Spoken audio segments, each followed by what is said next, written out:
Food prices में इज़ाफ़ा हम इस तरह से देखते हैं कि जब फ्लड्स आते हैं तो इस बेसिकली ये होता है कि जो आपका एरिया अंडर कल्टीवेशन होता है, जो आपकी क्रॉप्स होती हैं, तो वो अफ़ेक्ट होती हैं क्योंकि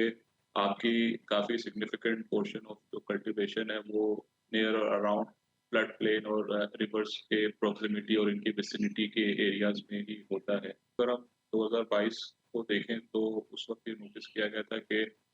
जुलाई 2022 से दिसंबर 2022 के बीच काफ़ी सब्सटैंशियल इंक्रीज़ देखा गया था इन food prices and that was also on a month on month basis. अगर आपको बताऊँ तो तकरीबन आप समझें कि 3 से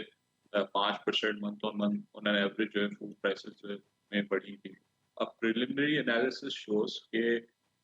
जैसे वी बी सर्टेन कि जो एग्रीकल्चर सेक्टर है उसमें लॉसेस बिल्कुल होंगे, वो देखे जाएँगे and those might translate into the fact कि आपके जो इस साल का एग्रीकल्चर सेक्टर का जो ग्रोथ टारगेट था गवर्नमेंट का तकरीबन जो कि 4.5% था, तो हो सकता है कि वो ग्रोथ टारगेट जो है वो अचीव ना हो सके एंड हम जानते हैं कि एग्रीकल्चर सेक्टर का जीडीपी में तकरीबन 23-25% का कंट्रीब्यूशन होता है पाकिस्तान की। तो वो फिर इवेंचुअली आपकी ओवरऑल जो जीडीपी ग्रोथ का टारगेट है इस साल का, वो उसको भी अफ़ेक्ट करेगा। एक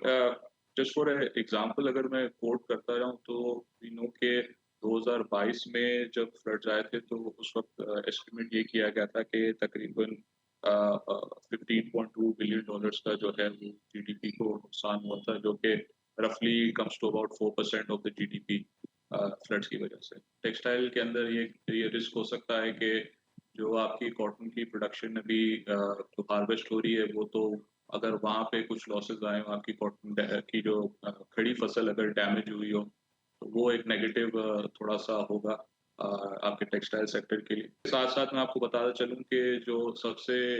मेजर सेक्टर जो अफ़ेक्ट हो सकता है इससे वो आपका फर्टिलाइज़र सेक्टर है, ठीक है? जहाँ पे हमें एक एब्रप्ट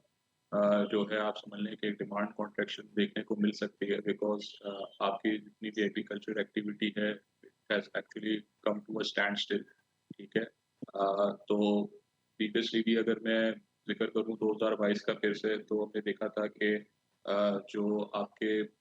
मंथ ऑन मंथ जो सेल्स थी, ठीक है? जुलाई के बाद आपकी